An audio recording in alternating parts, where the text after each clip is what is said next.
Magandang araw mga boss, mga sir. So ito, may customer tayong Toyota Hilux Vigo. So for flip key duplicate to mga boss. Tara, gawin na natin. So ito mga boss, decode muna natin yung susi niya. Yun nga boss eh.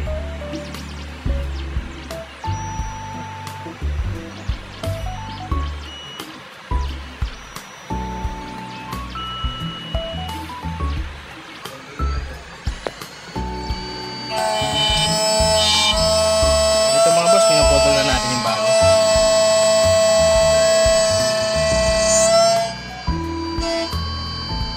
Tapusin na natin ito mga boss, tapos assemble natin mamaya. So as you can see mga boss, nabuo na natin. So ito yung original niya, ito yung gawa natin. So ito mga boss, hindi pa natin ito na-program. So let's go mga boss, program natin. As you can see mga boss, na buo na natin, nagawa na natin. So na-program na rin to. So testing natin yung sa atin.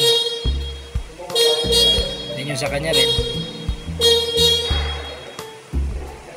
So ayun mga boss, all goods.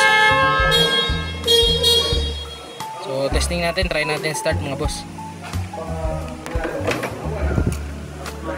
So try muna natin yung naputol nating susi mga boss. Race mo. Then sa ignition naman, try na rin natin to start mga boss.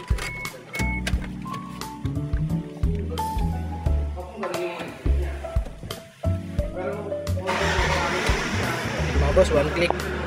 So all goods na to. Walang ilaw security light. So as usual mga boss, antayin natin ng ilang seconds, tapos patayin natin. So pwede na to mga boss. Last test tayo mga boss. So ito, yun yung sa kanya. Yun lang mga boss, maraming salamat sa tiwala.